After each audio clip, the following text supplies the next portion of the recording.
Rabbi Morris comes to us from Temple Micah in Denver, Colorado. Welcome to Rabbi Morris.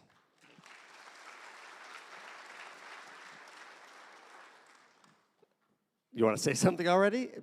There's some ground rules to this conversation. This is a conversation with me. What is this exactly? The ground rules of this conversation are you cannot embarrass me. We've known each other for 37 years, and you know things about me that they don't know about me, so please don't share any of that.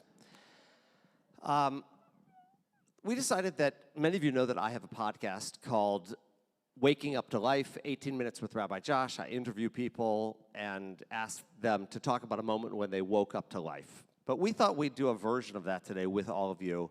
Not really my podcast, but it turns out that the Torah portion this week is actually called Naso and includes the priestly benediction, which is one of the very first blessings in the Torah. And so we want to have a conversation with you about blessing, and we're going to be interviewing each other a little bit. Rabbi, welcome to Temple Israel, a small little neighborhood shul here in Detroit. Tell us a little bit about your temple. Temple Micah is maybe the inverse opposite of Temple Israel in so many ways. How many rabbis you got here? Like 16. 16. You're looking at the senior, the associate, the assistant rabbi at Temple Micah. So I like to tell people when they come to Temple Micah, if you don't like the rabbi, maybe Temple Micah is not the place for you. Unlike here, if you don't like him, there's a lot of other great ones to choose from. So the Torah portion talks about blessings, and I'm interested in, first of all, how do you define the word blessing? Well, I take that word blessing, I mean, for me, it's simple. The Hebrew bracha, the same letters we use to talk about blessing are also the same letters we use to talk about our needs. And for me, a blessing is the very simple thing that we do. Think about it. You're standing up and you're walking around. The moment you bend your knees, whether you're going to bend over or sit down, you change your perspective. You see something you weren't seeing because you look at it, you experience it differently. That's blessing. Blessing is stopping and taking a moment and seeing something that maybe you didn't notice, possibly something that was there all along. Maybe it's coming along, but it is that moment to stop and look and say, ooh, ah, wow. So we are changed, and it's interesting to me because the Kiddush, the prayer over the wine, one of the things that the rabbi says, what's magical about wine is that the grapes are transformed by God in this process of alcohol creation. And so that Kiddush cup is one of the great recognitions of blessing in the world. Do blessings, are they big things for you? Are they small things? Like, I find blessing around me in the fact that I have an incredible congregation, an enormous community of people. Do you feel the same blessing with a very small congregation? Where do the blessings come from for you? Yeah, I think the blessings are everywhere. They're always everywhere. Well, maybe I shouldn't say blessing. You talk about that process of the grapes to wine. That process, the God process, the divinity in the world, it's everywhere. It's never not here. What's not here is our presence and our awareness. And so stopping to pay attention, that's the blessing. And that could be in the mundane moment or in the big dramatic life moment. And is there a time in your life that you figured that out? Was there a moment when you realized that you just had to pay more attention? That's a good question. We didn't practice that one. Give me a moment. You answer the question, and I'll think about it. Yeah, for me, the moment came early on in my career. I was actually in Chicago with a group of Yifteites, youth group members. We were on our literally my very first youth group trip, and I'll never forget it. Rabbi Yedoab, where are you? They're back there. So Rabbi Yedoab had been the youth rabbi before I came. I brought a group of teenagers. They were snarky, kind of bratty teenagers who were unhappy about having a new rabbi instead of their favorite rabbi, Rabbi Yedoab. And we were about to do the Shabbos blessings, and I asked one of the teenagers who was in charge of the religious and cultural reality of our youth group whether they wanted to say the blessings. And she turned to me, she looked at me, she said, well, Rabbi Yedwab would have never made us do that.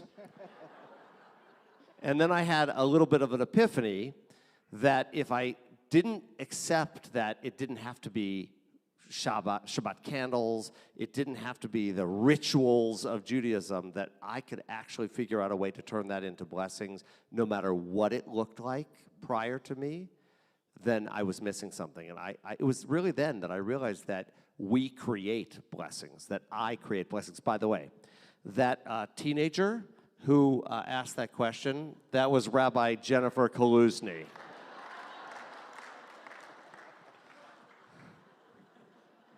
That is a true story. Rabbi Yedwab wouldn't have made us do it that way. So was there a moment for you? Are you done? Yeah. You're done. Actually, the moment comes to mind as you tell that story is helpful to me. That's a good interviewee trick to turn the question around. You know, I think sometimes we Jews, we get too narrow in this idea. Like, we think, oh, blessing, I got to say the bracha over the wine, over the candles, and I got to have it in that moment. And we feel like, well, unless I'm in that ritual moment or I know the thing to say, I can't invoke the blessing and the holy. And it's not that. Those are powerful tools, don't get me wrong. But I remember when I was a rabbinic student and a chaplain in a hospital, and just around near Cincinnati, near school. And I mean, how old was I when I was doing this? 22? Not 23? I didn't know what the hell I was doing. But there I was in the hospital, going to visit people and trying to offer some wisdom, comfort the best I could. Very sad day. One day I was there. There was a young man who was about my age who was in a car crash and came in. He was in ICU all day long, and I just stayed with the family. Just felt like the right thing to do. And I was with them all day. I don't remember what I said or did. I just felt like I wanted to be there. Sadly, he died. And after he died, the nurses asked everyone to leave the room. And, hey, why don't we'll kind of clean him up, and you go wait, and then you come back and spend some moments with him. And so there I was with the family. There was about 10 of them. Not a Jewish family, by the way, just a family whose life was changed by this tragedy.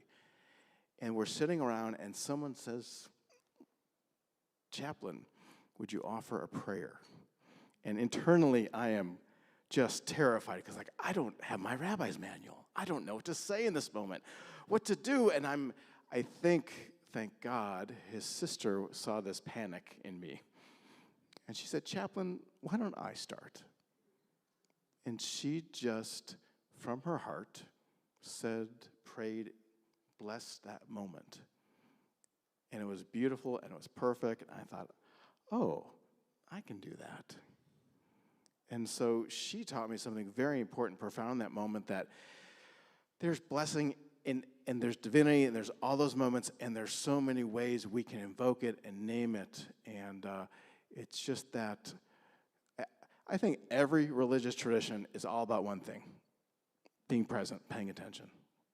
We're all trying to get ourselves to wake up and pay attention and see what's fully there. And I think she taught me that in that moment, and that's maybe my first moment. So I want to experiment with everybody here, because what Adam is sharing is that we are powerful enough to be the ones who bless. So I'd like to ask you to turn to a person next to you and just tell them what you're feeling right now. Tell them how you feel blessed. Just take a minute.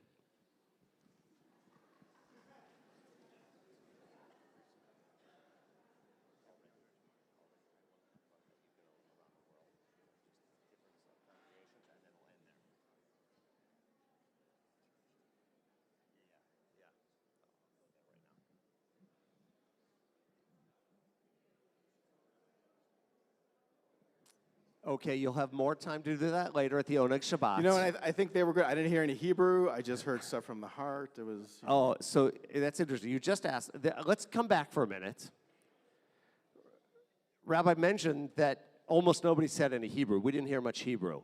So I'm going to tell you a little inside story about Temple Micah in Denver, because this is going to be an interesting twist in this conversation about brachot, blessings, moments of kiddush, of this sanctification. Temple Micah shares space with a church. Does that ever feel dissonant? Do you ever feel like it's hard to offer Judaism inside a church space? And I'm thinking about it right now because here we are. This isn't our place, but we've made it sacred. I'm wondering if you have the same experience as a rabbi who rents from a church. We'll have to give a little context.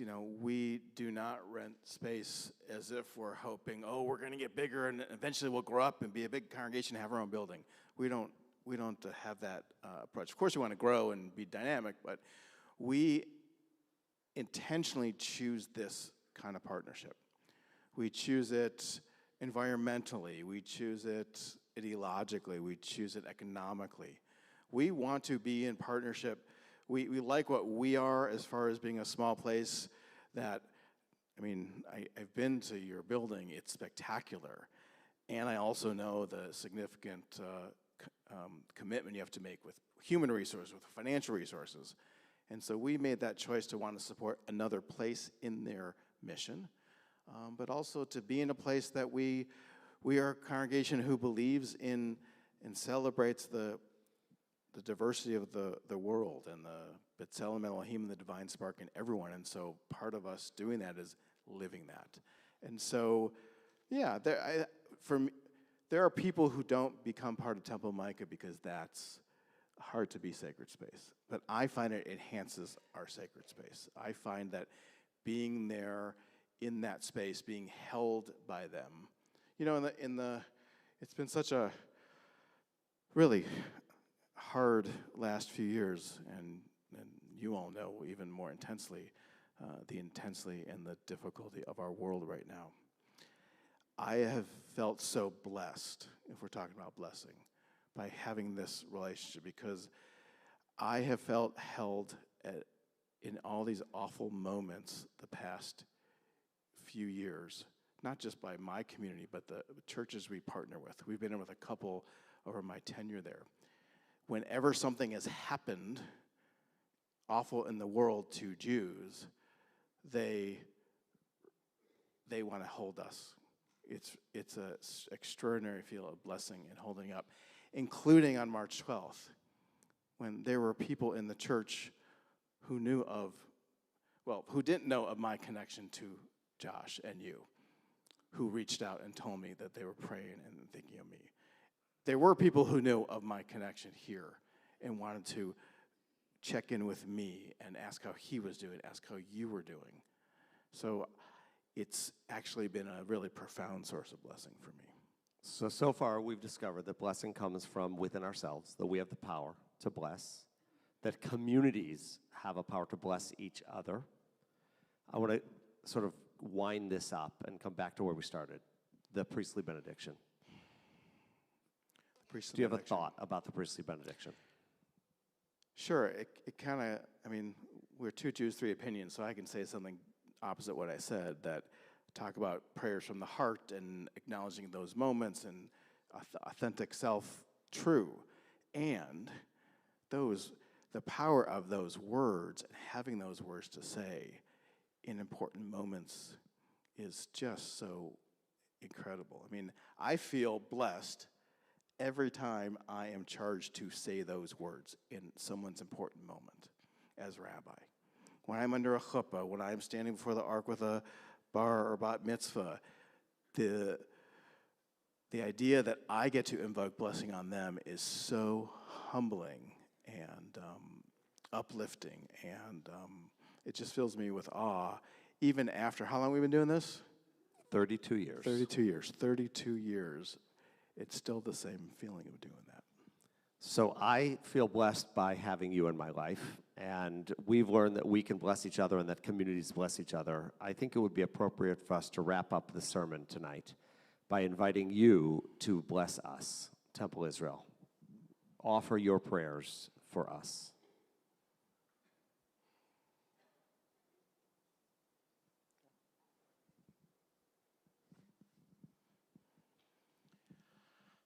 Eloheinu ve'Elohei avotenu ve'imotenu. You who are source of life to our ancestors. You are a source of life and hope and peace and blessing.